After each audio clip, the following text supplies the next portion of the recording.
From the Manual for Teachers, Urtext of A Course in Miracles, 28. What is death? Death is the central dream from which all illusions stem. Is it not madness to think of life as being born, aging, losing vitality and dying in the end? We have asked this question before, but now we need to consider it still more carefully. It is the one fixed, unchangeable belief of the world that all things in it are born only to die. This is regarded as the way of nature, not to be raised to question, but to be accepted as the natural law of life. This cyclical, the changing and unsure, the undependable and the unsteady, waxing and waning in a certain way upon the certain path, all this is taken as the will of God, and no one asks if a benign creator would will this. In this perception of the universe as God created it, it would not be possible to think of him as loving, for who decreed that all things pass away, ending in dust and disappointment and despair, can but be feared. He holds your little life in his hand but by a thread, ready to break it off, without regret or care perhaps today. Or if he waits, yet is the ending certain. Who loves such a God knows not of love, because he has denied that life is real. Death has become life's symbol. His world is now a battleground, where contradiction reigns and opposites make endless war.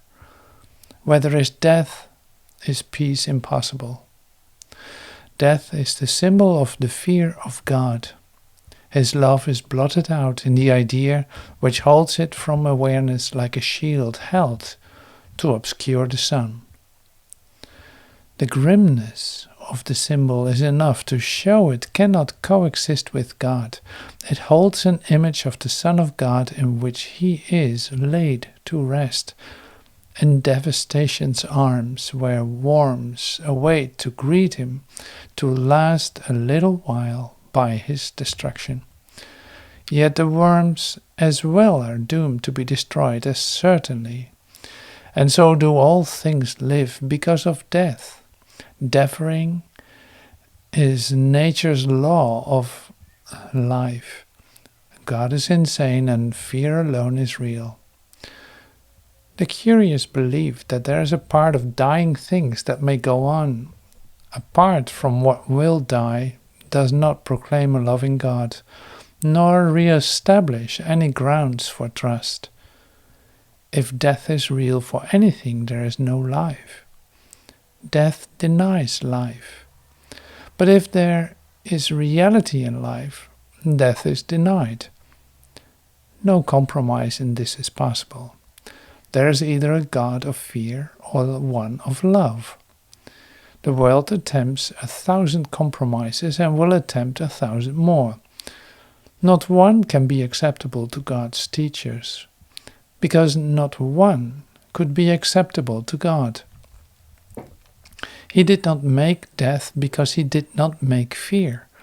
Both are equally meaningless to him. The reality of death is firmly rooted in the belief that God's Son is a body. And if God created bodies, death would indeed be real. But God would not be loving.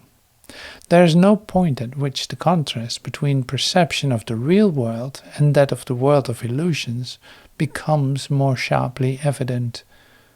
Death is indeed the death of God, if he is love, and now his own creation must stand in fear of him. He is not father, but destroyer. He is not creator, but avenger.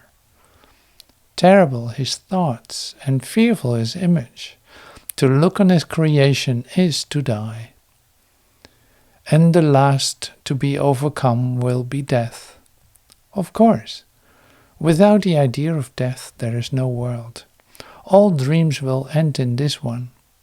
This is salvation's final goal, the end of all illusions. And in death are all illusions born. What can be born of death and still have life? But what is born of God and still can die? The inconsistencies, the compromises, and the rituals the world fosters, its vain attempts to cling to death and yet to think love real as mindless magic, ineffectual and meaningless. God is, and in him all created things must be eternal. Do you not see that otherwise he has an opposite, and fear would be as real as love? Teacher of God, your assignment could be stated thus: accept no compromise in which death plays a part. Do not believe in cruelty, nor let attack conceal the truth from you. What seems to die has been misperceived and carried to illusion. Now it becomes your task to let the illusion be carried to truth. Be steadfast, but in this, be not deceived in the reality of any changing form. Truth neither moves nor wavers nor sinks down to death and dissolution. And what is the end of death? Nothing but this, the realization that the Son of God is guiltless now and forever. Nothing but this. But do not let yourself forget it is not less than this.